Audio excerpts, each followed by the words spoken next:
une des sorties à votre schlenk. Doucement.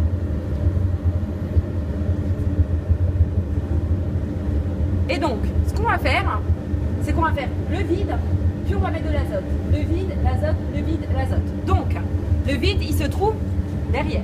On est d'accord. Donc, on va d'abord faire le vide dans le tuyau. Alors, là, je suis sur la position vide. Tu le vois ou pas? Regarde, ici, tu as bien l'arrivée du vide. C'est la position. Alors ici, il y a des points ou pas? Non, ici, il n'y en a même pas. Alors, tu le vois. Donc le vide est derrière. Je n'ai pas d'enfant vu, mais après je peux le voir. Il y a des points, je crois. Attends, Là, c'est azote. elle le explique là-bas. Et là, c'est vide. Il y a la voyez? c'est de congeler le solvant. Donc moi, j'aime pas trop les Lorsqu'on points. remonte en température, on enlève les gaz beaucoup plus facilement que s'il était liquide. Parce qu'en fait, les gaz sont piégés dans les interstices du solide. Et au moment où on repasse en solution, en phase liquide, les gaz n'ont pas le temps de se redissoudre. C'est à ce moment-là, en remontant en température, mais sous vide, que vous allez aspirer les gaz que vous avez dans votre solvant. Et notamment le dioxygène, puisque c'est celui-là qui nous intéresse. C'est chaud, on peut savoir lequel est ouvert ou lequel est fermé. Non.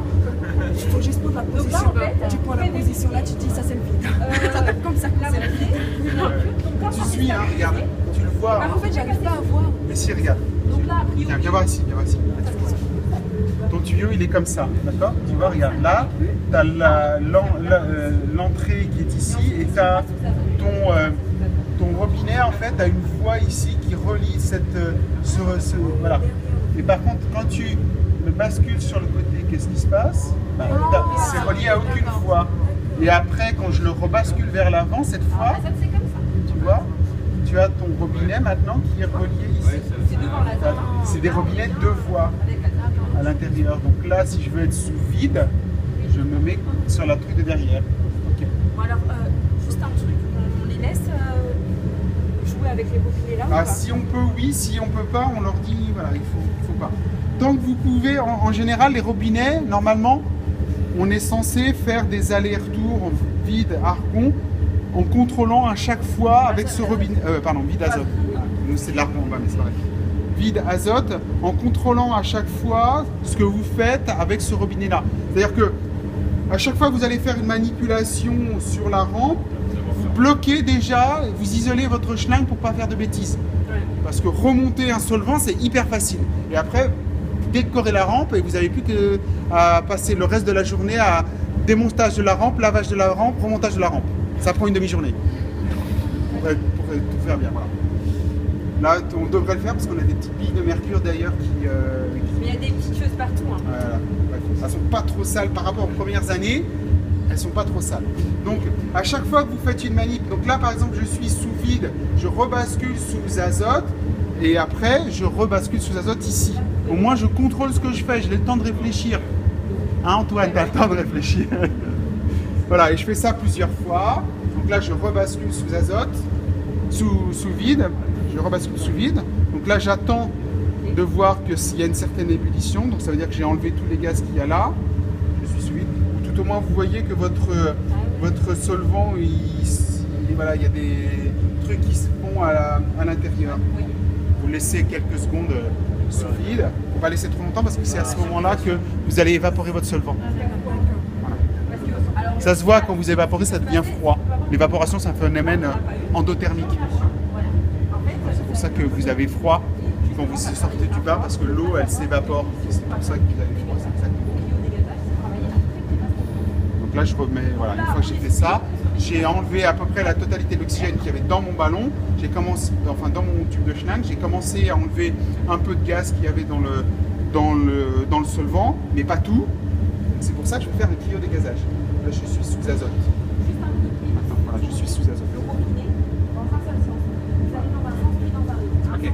Et donc, à un moment donné, vous allez sentir ces robinets-là, ils sont faits normalement une clé pour une sortie comme ça, d'accord? Sauf qu'on a tout mélangé. Et donc, du coup, à un certain moment, il se peut que votre robinet soit difficile à tourner. Donc pour éviter de le casser, parce que ça casse hyper facilement, vous arrêtez, vous le laissez comme ça et vous manipulez que à ce moment-là ici. Donc là, je suis sous azote. J'ai fait mes 3 allers-retours à azote vide. Maintenant, je vais commencer le cryodégazage. Donc le cryodégazage, je te laisse expliquer de ton côté.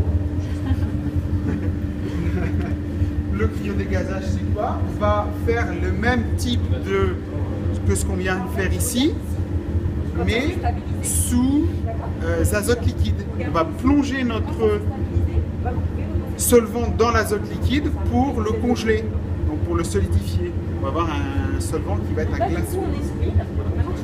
Donc vous le faites sous azote et après, à un moment donné, une fois que votre solvant est complètement solidifié ou presque solidifié, vous laissez un tout petit peu de phase liquide. Je vous expliquerai après pourquoi on fait ça. Un tout petit peu de phase liquide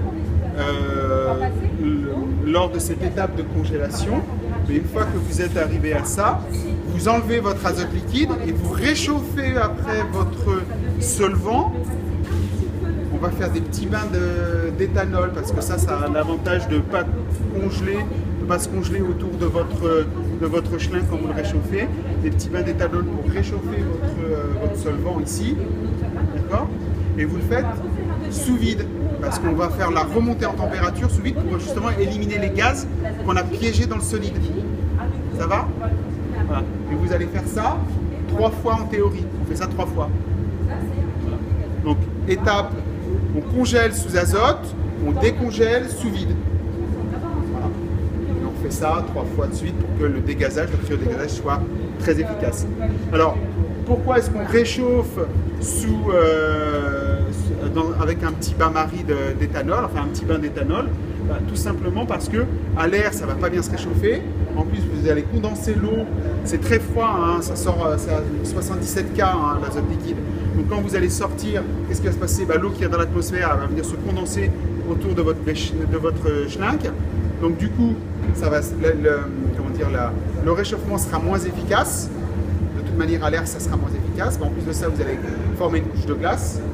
Donc du coup, on met un petit bécher d'éthanol pour empêcher justement la couche de glace de se former et pour augmenter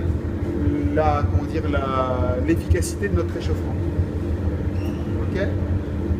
Ça va? Et puis qu'est-ce que je vous ai pas dit? C'est tout. C'est tout ce que je vous ai pas dit. Donc là, vous avez deux petits tiroirs de la pâte à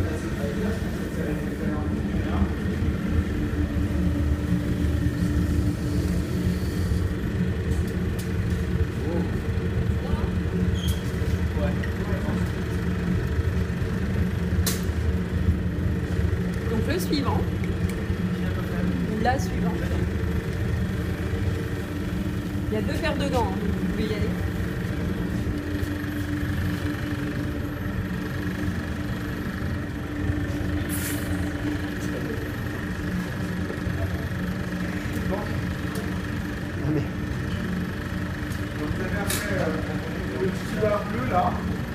C'est le petit tiroir qu'on va utiliser après pour remplir régulièrement les pots d'azote liquide parce que ça va s'évaporer vite. C'est compliqué de garder le niveau, donc il faut remplir. Ça a l'air lourd, ça. Non, c'est juste qu'à un moment donné, l'azote liquide, il y en a moins, quoi. Ouais. Donc tu le remplis du mieux que tu peux. Non, vas-y, remplis-le encore. À fond là, parce que le tube de schlinck, il n'est pas très profond quand même, hein. Voilà, je vais faire ça. Donc, je vais remplir ça et je vais en remplir là.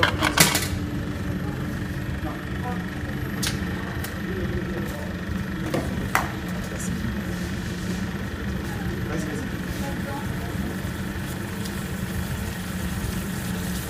Tu peux la porter, hein, vas-y. Donc la congélation, on l'a fait sous vide ou sous azote? Sous vide.